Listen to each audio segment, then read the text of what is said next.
Upcast, que no te lo cuenten. Escúchalo.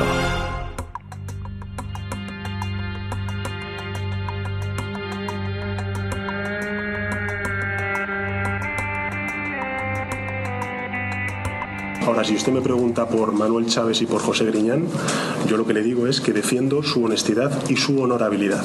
Y particularmente con todo el respeto que le tengo a la justicia, yo creo firmemente en la honradez y en la honestidad tanto de Pepe Griñán como de Manolo Chaves, porque además a ninguno de los dos se les ha acusado de beneficiarse personalmente. Pero hoy es noticia también que los expresidentes andaluces Chaves y Griñán eran conscientes de las ilegalidades que se estaban cometiendo con los fondos de los ERE. Es uno de los principales argumentos de la sentencia del Supremo, que hoy se ha conocido en su totalidad. El expresidente andaluz José Antonio Griñán salía con aspecto serio de la audiencia de Sevilla tras conocer su condena a 6 años de cárcel por malversación y 15 de inhabilitación por prevaricación en el caso de los ERE. El también expresidente andaluz Manuel Chaves es condenado a 9 años de inhabilitación por prevaricación. Pero como presidente de la Junta de Andalucía me siento en la obligación de manifestar ante todos los andaluces la vergüenza que esta sentencia supone para la institución que ahora representa. Si el señor Sánchez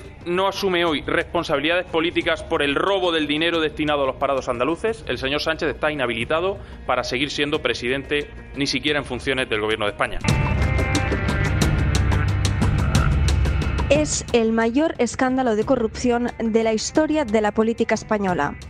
3 jueces, 21 imputados, entre ellos 2 presidentes de la Junta de Andalucía. En total, 680 millones de euros malversados como mínimo.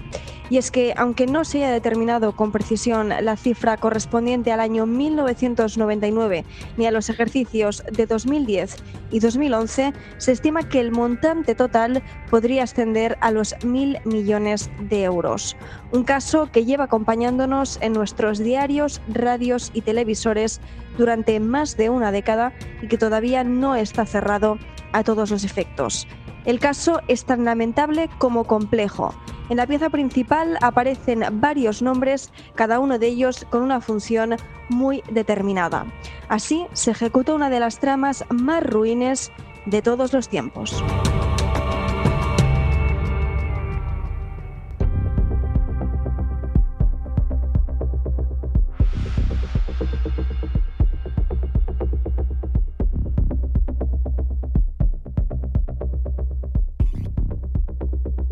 Pero, ¿qué son los ERE?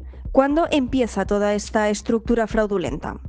Todo arranca el año 2001. Por aquel entonces, la Junta de Andalucía estaba presidida por Manuel Chaves, el presidente más longevo que ha tenido la comunidad autónoma en democracia. Llevaba ya 11 años en el cargo y pertenecía al Partido Socialista Obrero Español.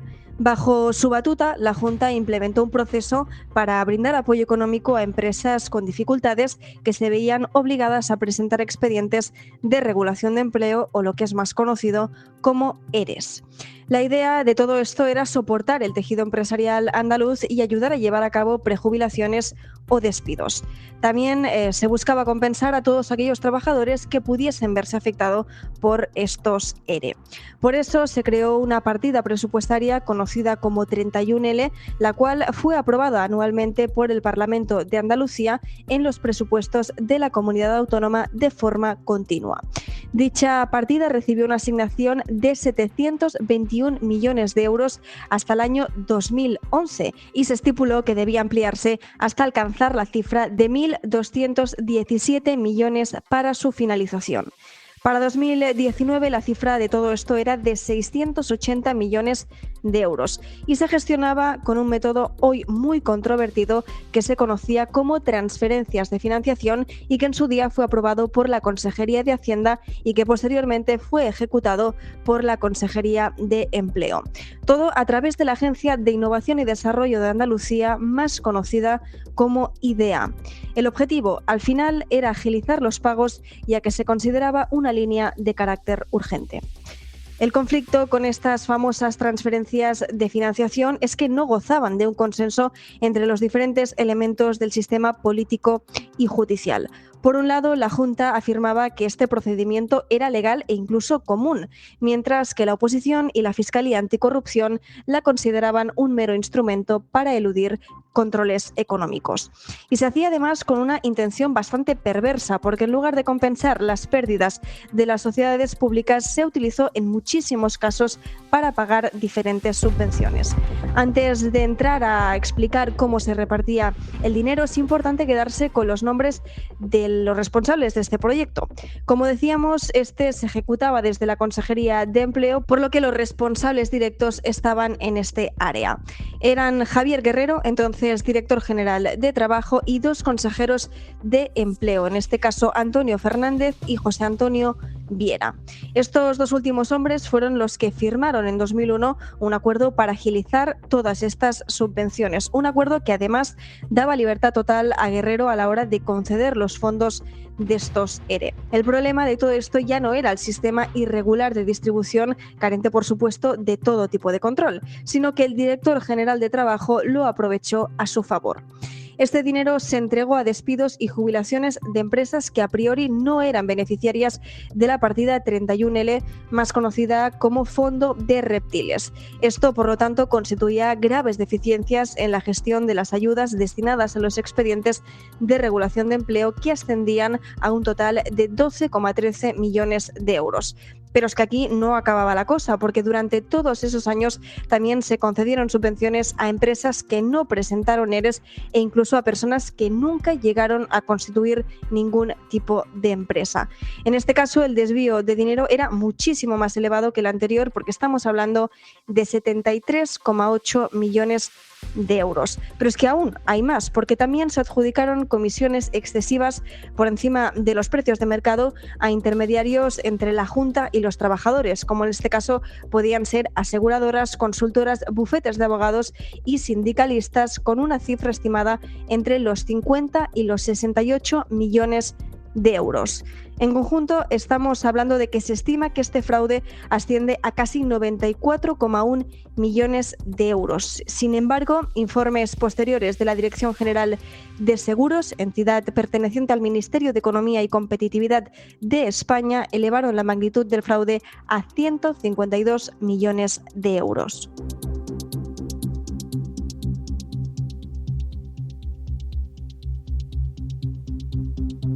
Para Antonio Salvador, periodista y coautor del libro El saqueo de los ERE, no se trataba tan solo de un caso de corrupción entre particulares, sino que estaríamos hablando de un caso de corrupción sistémica. A diferencia de otros casos de corrupción, donde hemos visto el enriquecimiento de determinadas personas o el envío de dinero camuflado a través de sociedades offshore en paraísos fiscales, el caso de los ERE fue y esa fue la hipótesis de trabajo desde el principio en la instrucción, pues se planteó como un instrumento que puso en marcha los sucesivos gobiernos socialistas de la Junta de Andalucía durante una década, con el objetivo, llegaba a decirse en alguno de los autos iniciales, de comprar la paz social. Digamos que frente al negocio económico de otros casos de corrupción, en el caso de los ERE estaremos hablando en gran medida de un negocio político. Gracias a esa riada de dinero que la Junta de Andalucía, y ya se puede decir así porque hay sentencia firme, repartió durante una década, prescindiendo del procedimiento administrativo legalmente establecido, pues pudo de alguna forma sofocar graves incendios laborales que se declararon en Andalucía con la concesión de subvenciones directas para el pago de rentas a los trabajadores afectados por esos procesos de ajuste laboral.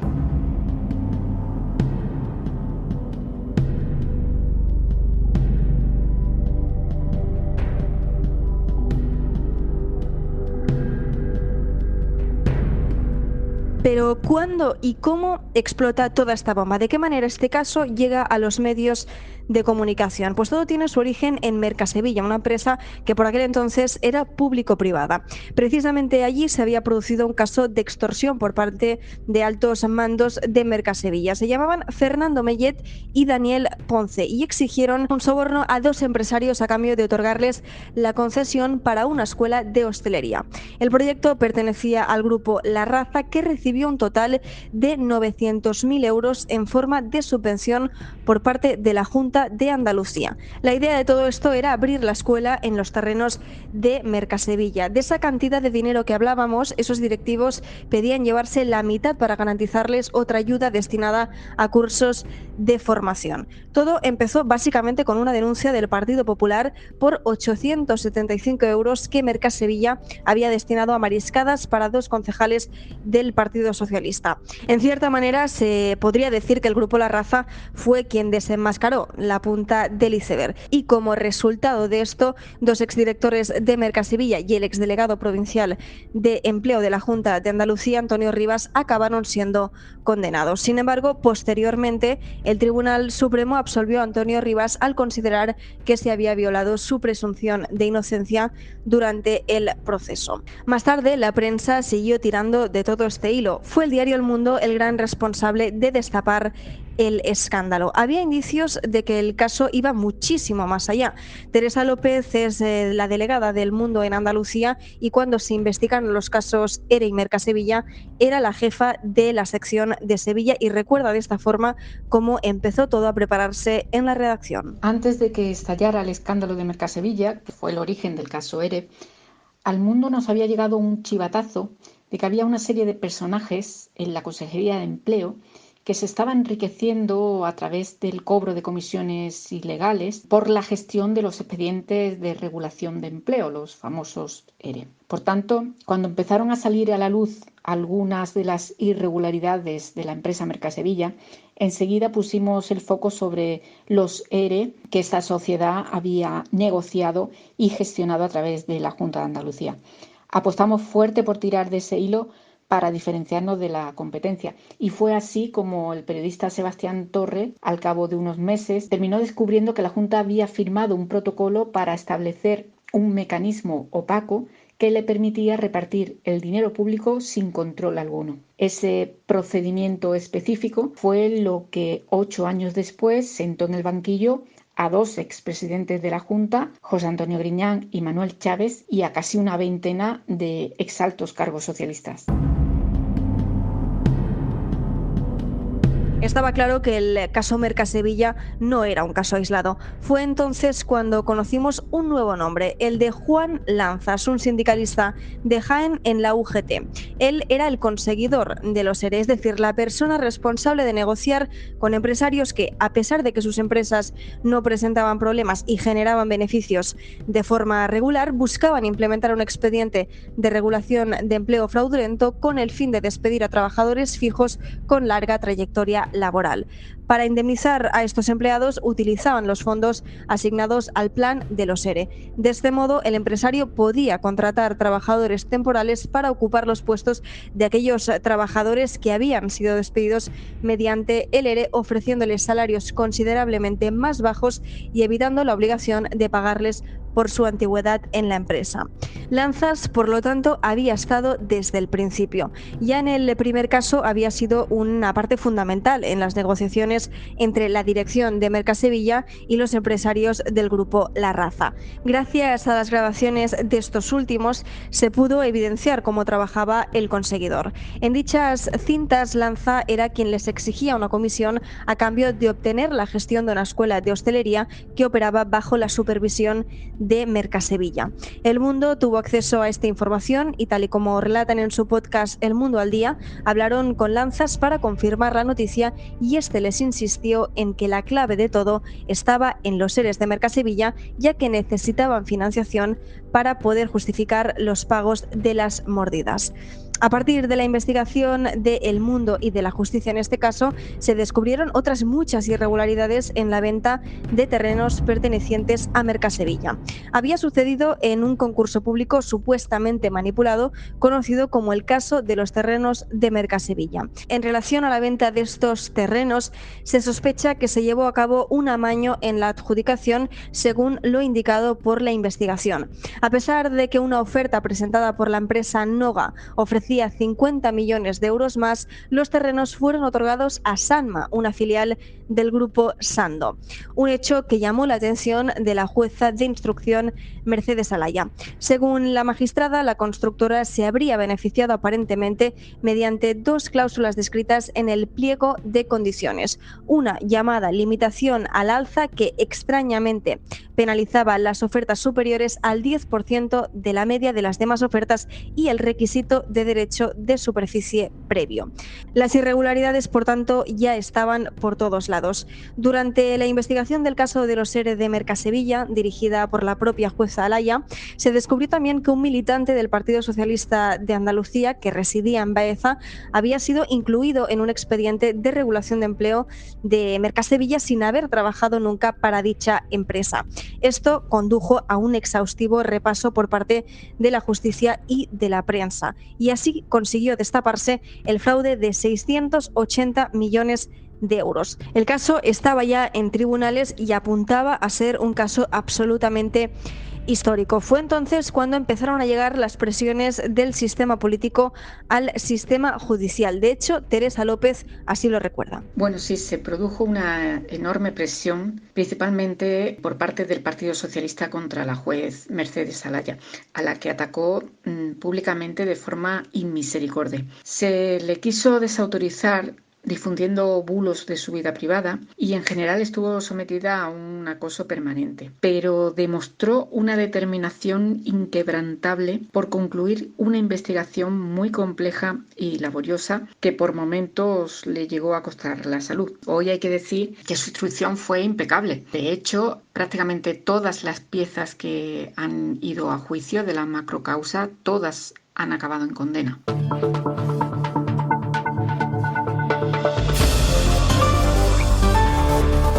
El caso saltó definitivamente a la justicia en enero de 2011, cuando se abrió instrucción después de que el antiguo director general de Trabajo, Francisco Javier Guerrero, informase a la policía el 21 de diciembre de 2010 de la existencia de un fondo en la Junta denominado Fondo de Reptiles, destinado al pago de prejubilaciones y asistencias a empresas en dificultades económicas.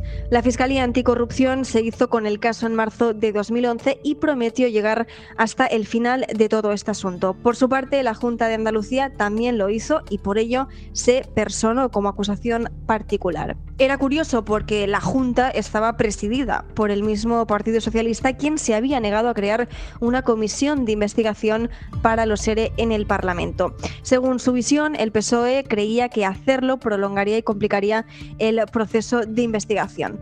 Por su parte, los otros dos partidos representados en la Cámara Autonómica, el Partido Popular e Izquierda Unida, sostenían que la negativa del Partido Socialista a crear la comisión se debía a que el entonces presidente de la Junta, José Antonio Griñán, estaba también implicado en la trama corrupta.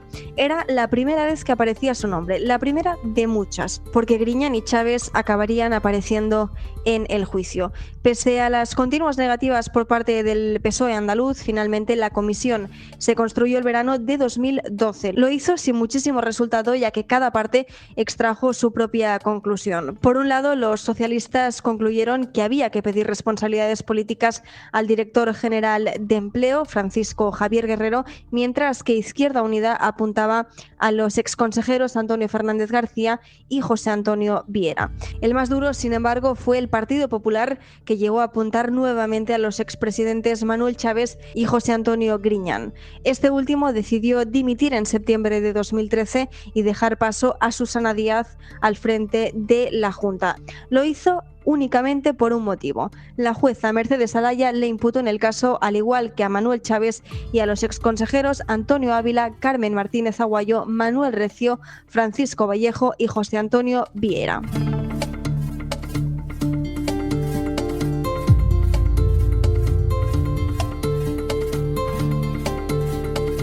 En su auto, la magistrada aseguraba que había cierta carga incriminatoria de prevaricación y malversación de los fondos públicos de la Junta de Andalucía. Dicho de otra manera, la justicia sospechaba que pese a que Chaves y Griñán no fueron parte activa del proceso, sí que actuaron con complicidad a sabiendas de la estafa que se estaba perpetrando a sus espaldas. Aunque además de ellos hubo centenares de implicados más. En 2014 la nómina llegó a alcanzar los 227 imputados. El escándalo estaba ya servido, aunque pasarían años hasta las primeras sentencias. El primer encarcelado fue el exdirector general de Trabajo, Francisco Javier Guerrero. Lo hizo de forma preventiva al entender la jueza Laya que había riesgo de fuga y por un desvío fraudulento de 136 millones de euros. En su declaración, José Antonio Griñán aseguraba desconocer los detalles de cómo se aplicaba la partida 31L. La Cámara de Cuentas ni en 2001, 2, 3, 4, 5, 6, 7, 8, 9 y 10, en ningún ejercicio ha hecho tacha alguna del programa 31L. Le he de reconocer que no conocía el 31L hasta que ha surgido esta causa. O sea, que no sabía exactamente de los programas presupuestarios. Mire usted, son 250.000 funcionarios en el presupuesto, multitud de programas, secciones presupuestarias, y no se puede llegar a ese detalle, al menos a nivel de consejero. Lo que yo conocía es lo que le importaba a un presupuesto. ¿Qué es lo que le importa a un presupuesto? El volumen de gasto corriente y el volumen de inversión. La localización de las inversiones. Él sí va este presupuesto a incidir provincialmente de una u otra manera. El programa, eso es una parte insignificante de la Consejería de Empleo.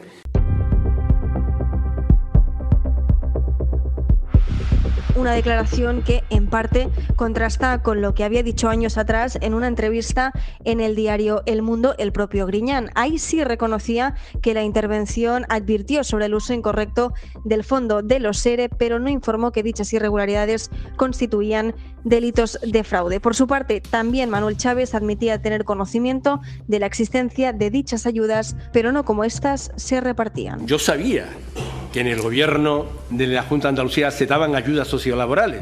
De la misma manera, señor fiscal, que yo sabía que se daban ayudas, por ejemplo, a las becas. Las becas Erasmus de la Unión Europea tenían un complemento que se daba por la Junta de Andalucía. Que había ayudas también, pues, a actividades culturales, o actividades deportivas, o actividades medioambientales. ¿Cómo se daban esas ayudas? Mire usted, yo no lo sabía. No era o no correspondía a mi ámbito político de decisión, correspondía a otro ámbito político de decisión que no era el mío. Por lo tanto, yo sabía. Ahora, ¿cómo se daban esas ayudas? Yo no entraba. Eso ya diríamos, como digo una vez más, pertenecía a otro ámbito político de decisión. Ahora, era lógico que si una empresa, si la empresa no funcionaba o la empresa no tenía, que lógicamente se pudiera abordar la situación de los trabajadores afectados, pues me parecía. Ahora, ¿cómo se hacía? ¿Cuál era el procedimiento que se seguía? ¿Cuál era la exigencia, el requisito, la condición, la cuantía, los beneficiarios? Pues mire usted, eso no entraba dentro de mi ámbito político de decisión.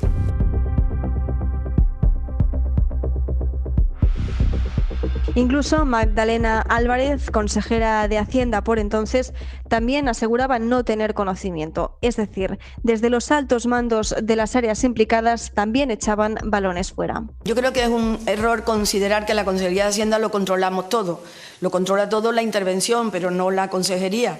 Y el presupuesto se forma por adición. Es decir, que el estado de gasto y la documentación, que lo he comentado al principio, se forma por adición. Y, por supuesto, nosotros, los de Hacienda, entendemos que y respetamos las competencias de los demás. Entonces, todos los informes que afecten a los demás, los hacen los demás y son responsables los demás. Upcast, que no te lo cuenten. Escúchalo. HAL 9000, Max Hydrom, Skynet, Kit. La inteligencia artificial ya no es ficción, está entre nosotros abriéndose camino hacia el futuro. Upcast presenta El cerebro de la máquina, un podcast con Alejandro Gómez y con mucha inteligencia artificial.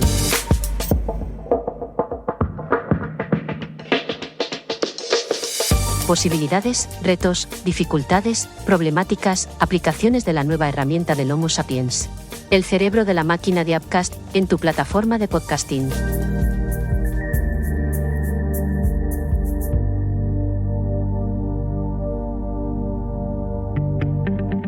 de las pensiones, los impuestos, la educación, de la sanidad, de los discursos de odio y el aumento de la ultraderecha, de inmigración, nuevas tecnologías, del último challenge en TikTok, de la rajada de un famoso que se ha hecho viral, de la religión, del aumento de la violencia machista y las violaciones en menores. Hasta de fútbol podemos hablar cada día, pero lo haremos los jueves. Cada jueves, un podcast de Apcas con Vanessa de Lucio, para hablar de todo y con todos, la actualidad a debate y análisis. Cada jueves, con Vanessa de Lucio. Pon la palabra Apcas en el buscador de tu plataforma de podcasting y conoce todas nuestras producciones. Apcas, que no te lo cuenten, escúchalo.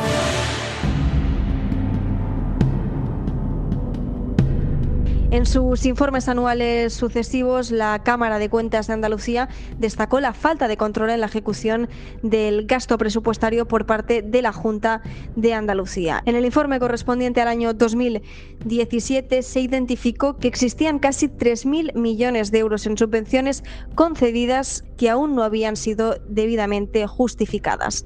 Además, la Junta de Andalucía, con Susana Díaz al frente, había ocultado documentos y archivos importantes pertenecientes al IDEA. Casualmente, uno de estos documentos es el convenio firmado en 1999 por el vicepresidente de la empresa Campofrío y el exdirector general de IDEA, el cual implicaba la concesión de ayudas ilegales. En dicho convenio también participó Carmen Calvo, en ese entonces consejera de Cultura de la Junta de Andalucía y ex vicepresidenta del gobierno español. Fueron varios años de declaraciones y disputas dentro del mismo caso. La jueza Alaya fue apartada en octubre de 2015 por aparentemente no colaborar ni entenderse con la jueza titular del juzgado, María Núñez. Sin embargo, ella aseguró tiempo más tarde en ABC que el Partido Popular y el Partido Socialista habían acordado apartarla porque tenían miedo a que siguiese investigando los cursos de formación donde habían encontrado hechos sumamente graves. En cualquier caso, su sustituta, la jueza Núñez Bolaños, duró 4 años. Tras sobreseer en 2016 dicho caso, el de la formación, acabó abandonando en junio de 2019 alegando motivos personales. Solo un mes más tarde, la Audiencia Provincial de Sevilla ordenó reabrir el mismo caso sobreseído años atrás.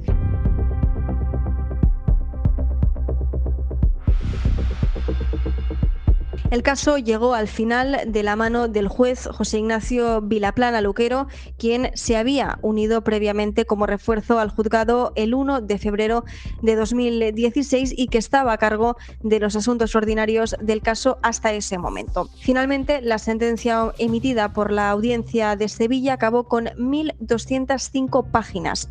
Esta acabó determinando el 19 de noviembre de 2019 que se desviaron aproximadamente 680 millones de euros. El fallo acusa a José Antonio Griñán y Manuel Chávez de tener un conocimiento evidente sobre cómo sus subordinados en la Consejería de Trabajo diseñaron un mecanismo para ocultar el desfalco a los interventores y distribuir el dinero de manera arbitraria entre quienes ellos eligieran. Según detallaba la sentencia, el desvío de fondos se produjo desde los casi 7 millones de euros registrados en el año 2000, cuando se estableció el sistema fraudulento, hasta un récord de casi 95 millones de euros en el año 2008.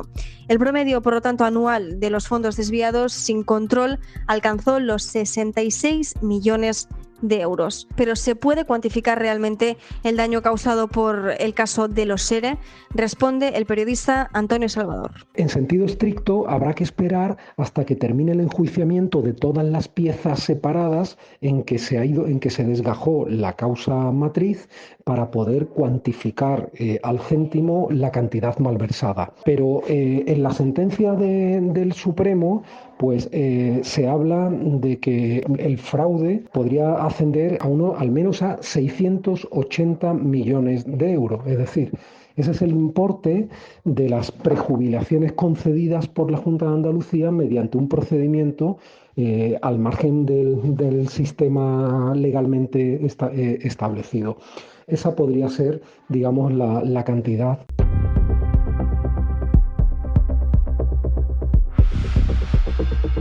Por todo lo enunciado antes, José Antonio Griñán fue condenado a 6 años y 2 días de prisión, así como a una inhabilitación absoluta por 15 años y 2 días por los delitos continuados de malversación y prevaricación.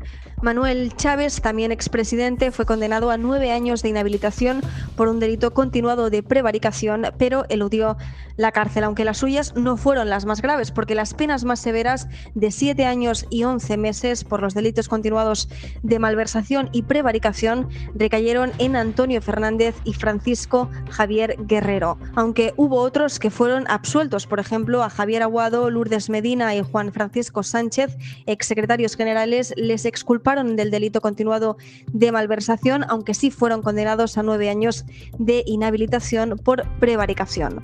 Por su parte, Jacinto Cañete, exdirector de IDEA, también fue absuelto de malversación, pero condenado a 8 años, 6 meses y 1 día de inhabilitación.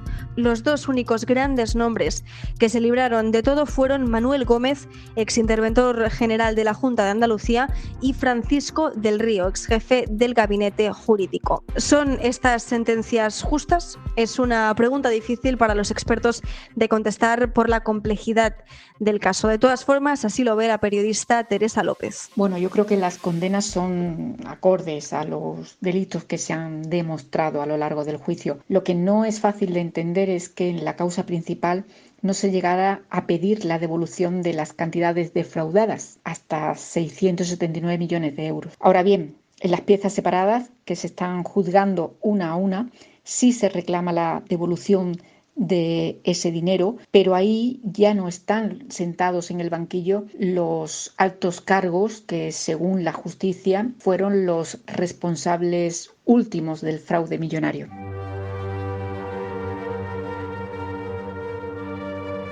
Por su parte, Antonio Salvador también es prudente a la hora de hablar de un caso con tantos folios y detalles. Hombre, sería yo un osado si cuestionara pues las condenas impuestas por el Tribunal Supremo. Yo soy un mero periodista, no soy un operador jurídico y, por supuesto, sería un atrevimiento absolutamente intolerable por mi parte decir que si el Supremo ha errado con la imposición de las penas o no.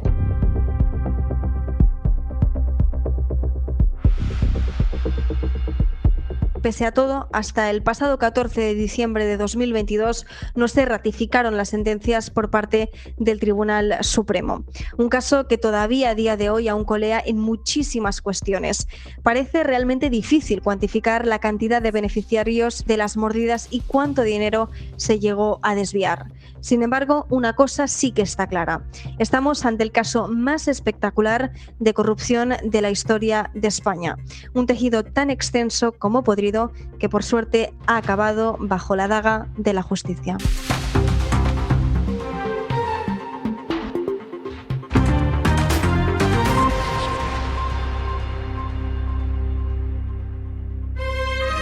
Upcast, que no te lo cuenten, escúchalo.